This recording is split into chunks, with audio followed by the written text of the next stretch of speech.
అప్పటికప్పుడు తయారు చేసుకునే మైదా పిండి బొండాలైతే రెడీ అయిపోయినాయి. చాలా టేస్టీగా ఉంటాయి. ఇలా చేసి వేడిగా ఉన్నప్పుడు అందించండి. పిల్లలు, పెద్దలు కూడా చాలా ఇష్టంగా తింటారు. దీనికి చట్నీ కూడా అవసరం లేదు. పిల్లలు స్కూల్ నుంచి వచ్చినప్పుడు, పెద్దవాళ్ళు ఆఫీసులకెళ్ళి వచ్చినప్పుడు ఇలా చేసి అందించారనుకోండి చాలా ఇష్టంగా తింటారు. చేయడం కూడా చాలా ఈజీ. 10 మినిట్స్‌లో అప్పటికప్పుడు రెడీ చేసుకునే ఈ టిఫిన్స్‌కి కావాల్సినవి చూసేద్దాము. ఇవి వచ్చేసి మార్నింగ్ టిఫిన్ కింద గానీ, ఈవినింగ్ స్నాక్స్ కింద కూడా 2 రకాలుగా మనము చేసి అందివ్వచ్చు. మరి దీనికి కావాల్సినవి ఇప్పుడు చూసేద్దాం. ముందుగా ఒక కప్పు మైదా పిండిని జల్లెడ పట్టి తీసుకోవాలి. అలాగే ఒక ఆనియన్స్, ఒక పచ్చిమిర్చిని సన్నగా కట్ చేసుకోవాలి. కొద్దిగా కొత్తిమీర, ఒక స్పూన్ జీలకర్ర, ముప్పావు కప్పు పెరుగు, ఇవన్నీ కూడా ఇలా రెడీ చేసి పెట్టుకోవాలి. ఇక్కడ చూపిస్తున్న విధంగా మీకు అర్థం అవడానికి ఈజీగా నేను అన్ని ఇంగ్రీడియంట్స్ని కూడా చూపిస్తున్నాను. మన ప్రతి వీడియోలో కూడా మీకు అర్థం అవడానికి అందరికీ అర్థమయ్యే విధంగా నేనైతే ఇంగ్రీడియంట్స్ని చూపిస్తున్నాను. మరి మీకు అర్థం అవుతుందని అనుకుంటున్నాను ఫ్రెండ్స్.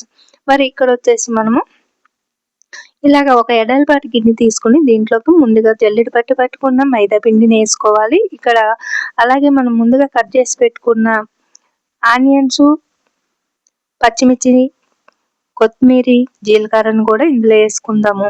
చూడండి, ఇక్కడ ఒకసారి ఇలా మైదా పిండిని ఇలా ఒకసారి చేతితోటి ఇలా కలుపుకోవాలి. అలాగే మీకు స్పూన్ తోటి కానీ ఇస్కర్తో కానీ కలుపుకుంటా అంటే అది మీ ఇష్టము. నేనైతే చేతితోటే కలుపుతున్నాను. చూడండి, ఇలాగా ఇవన్నీ వేసుకున్న తర్వాత ఒకసారి అన్ని కలిసేటట్టు కలుపుకుని ఒక స్పూను సాల్ట్ కూడా రుచికి సరిపడా వేసుకుందాము. అలాగే సాల్ట్, కారం అనేది ఎవరు తినేదాన్ని బట్టి వాళ్ళు వేసుకోండి. ఇందులోకి ఇంకా మీకు ఎక్కువ ఉల్లిపాయ ముక్కలు వేసుకుంటారనుకుంటే ఉల్లిపాయ ముక్కలు వేసుకోండి. అలాగే కొత్తిమీర వేసాను కదండి, ఇంకా కరివేపాకు ఇష్టం ఉన్న వాళ్ళు కరివేపాకు కూడా వేసుకోండి. అలాగే అల్లం ముక్కలు కూడా వేసుకోవచ్చు ఇష్టం ఉన్న వాళ్ళు.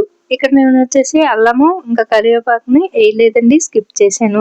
ఇష్టమైతే మీరు అవి 2 కూడా వేసుకోవచ్చు. ఇప్పుడు కాస్త పెరుగు అంటే కొద్దిగా పెరుగు వేసుకుంటూ కలుపుకోవాలి. చూడండి, ఇక్కడ చూపిస్తున్న విధంగా ఇలా పెరుగుని వేసుకుని ఇలా అంతా బాగా కలిసేటట్టు ఇలా కలుపుకోవాలి. ఉండలు లేకుండా పిండి అంతా సాఫ్ట్గా అయ్యేటంత వరకు ఇలా కలుపుకోవాలి. ఇక్కడ మీకు ఏమైనా కాస్త గట్టిగా అనిపిస్తే కాస్త వాటర్ కానీ లేదంటే మీ దగ్గర మజ్జిగ కానీ పెరుగు కానీ ఉంటే వేసుకోండి. ఇలా అంతా కూడా ఇలా వేసుకున్న తర్వాత ఇలా కలుపుకున్నాక కాస్త ఇలా లూజ్గా ఇలా ఉండాలండి. మరి లూజ్గా కాకుండా మరి గట్టిగా కాకుండా ఇలా కలుపుకోవాలి. ఇక్కడ చూపిస్తున్న విధంగా చూసారా, ఇలా కలుపుకోవాలి. ఇలా మరి అప్పటికప్పుడు తయారు చేసుకునే ఈ బొండాలు చాలా టేస్టీగా ఉంటాయి. మరి గుండ్రంగా రావండి. మరి గుండ్రంగా రావాలంటే పిండి ఎక్కువ నానాలి కాబట్టి, మరి ఎక్కువ నానకంట మరి గుండ్రంగా రావాలంటే కొంచెం మంది మైదా పిండి బొండాల్లోనే ఇంకా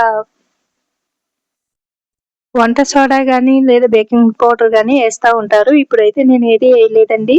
నేనైతే నార్మల్గానే చేస్తున్నాను, అంటే మామూలుగానే చేస్తున్నానండి. ఇందులో ఎటువంటి సోడా కానీ బేకింగ్ పౌడర్ కానీ వేయలేదు. ఇప్పుడు మనము పిండి కలుపుకుని ఇలా పక్కన పెట్టేసుకున్న తర్వాత మనము దీనికి వేపించుకోవడానికి సరిపడా నూనె అనేది స్టవ్ పై పెట్టుకోవాలి. ఒక కడాయిలో పోసి నూనె వీటెక్కే లోపల మళ్ళీ పిండిని ఒకసారి మూత తీసి ఇలాగ అంతా కూడా మ్యాచ్ చేసుకుందాము. అంటే ఇలా బాగా కలుపుకుందామండి. ఇలా కలుపుకోవడం వల్ల ఎక్కడైనా ఉండల్లాంటివి ఉండిపోయినాయి అనుకోండి, మనకి బాగా కలిసిపోతుంది పిండి. మనకి ఒకవేళ పిండి సరిగ్గా లేదనుకోండి, పిండి అనేది అక్కడక్కడ ఉండలు గట్టా ఉన్నాయి అనుకోండి, మనం నూనెలో వేసినప్పుడు పేలుతాయి.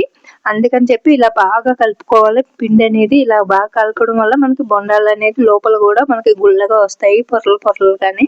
చూడండి, ఇప్పుడైతే నూనె వీటెక్కింది కదా, వీటెక్కిన నూనెలోకి అయితే ఇలా కొంచెము మనకి ఎంత సైజులో కావాలో అంత పిండి మిశ్రమాన్ని తీసి ఇలా వేసుకోవాలి. ఇలా వేసుకున్న తర్వాత ఒక సైడ్ వేగిన తర్వాత ఒక నిమిషం తర్వాత రెండో సైడ్ తిప్పుకొని అన్నీ కూడా ఈక్వల్గా వేగిన తర్వాత బొండాలను అయితే ఇలా తీసుకోవాలి. అంతేనండి, ఎంతో టేస్టీగా ఉన్న ఈ బొండాలు అయితే వేడిగా ఇలా చేసి అందించండి. చాలా ఇష్టంగా తింటారు పిల్లలు, పెద్దలు.